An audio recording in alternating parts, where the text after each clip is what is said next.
Hi everyone, I'm Mike from Hobby, and welcome to episode 11 of Battle Games in Middle-earth. In this series we're going through every issue of the Battle Games in Middle-earth magazines from Games Workshop. This video is an overview of each part of the magazine. For full versions of each part of the magazine, see the links in the description.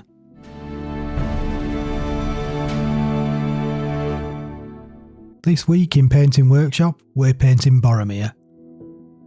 In Modelling Workshop, we'll be crafting a standing stone. And in Battle Game, we're tackling a double scenario with To the Rescue and Capture the Halflings. As always, stick around for the 90-second flip through at the end, where you can see every page of the magazine.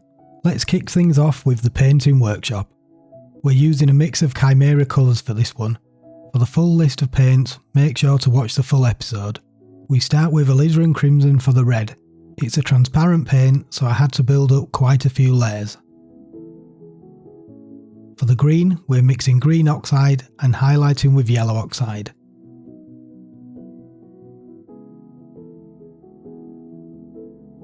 For the skin tones, we're using the classic triad of Bugman's Glow, Cadian Flesh Tone and Kislev Flesh. The browns, including Boromir's hair, we mixed up using light brown, black and yellow oxide.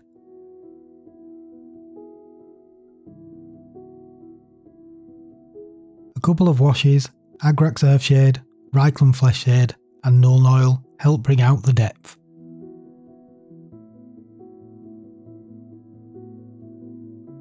For the metals we used Lead Belcher and we finished it off with a simple yet effective basing technique.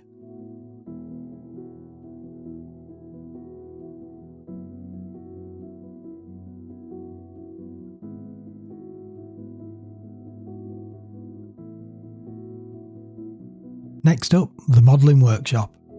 This standing stone project turned out to be really fun. It's simple to make and adds some great verticality to the battlefield. Cut a piece of foam about 6 inches by 1 inch and any width you like. Shape it with a hot wire cutter or a sharp knife will do the job. Give it a quick sanding to smooth the rough edges. To age the stone, grab some tweezers and pull out small chunks. This gives it a weathered look. Make a simple base by applying glue and sprinkling sand.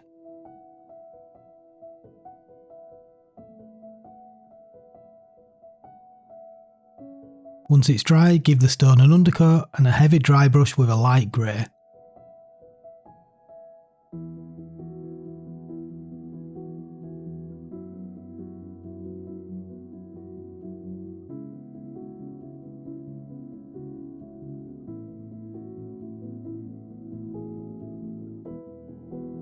For added detail, I use static grass and a bit of flower flock to bring the piece to life.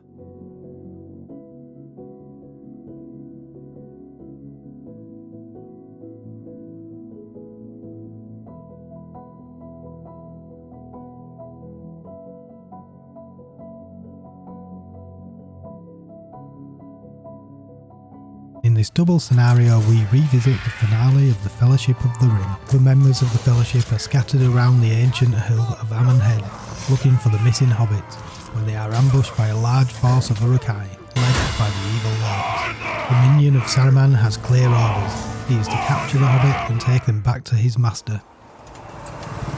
One of the halflings carries something of great value. Bring them to me alive and unspoiled.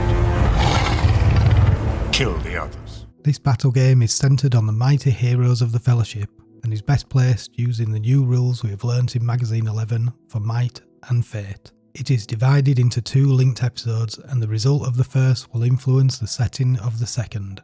In Scenario 1, To the Rescue, on the good side there is Aragorn, Legolas and Gimli. On the evil side there are 16 Uruk-hai and an Uruk-hai captain.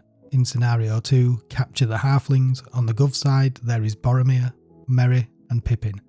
On the evil side there are Lurtz and 12 Uruk-hai warriors. In Scenario 1 we have Aragorn, Legolas and Gimli, who upon hearing the Horn of Gondor have to fight their way through a band of Uruk-hai to reach Boromir and lend aid. The Horn of Gondor. Boromir. That's it for Magazine 11. I especially enjoyed the Standing Stone project, and I feel my painting is really starting to improve. With Might and Fate now in play, our battle games are taking on a whole new layer of strategy. Let me know your thoughts in the comments, and if you'd like to join me on this journey through all 91 magazines, please consider subscribing. A huge thank you to my patrons, your support means everything to me. Now let's wrap up with a look through the entire magazine in our 90-second flip.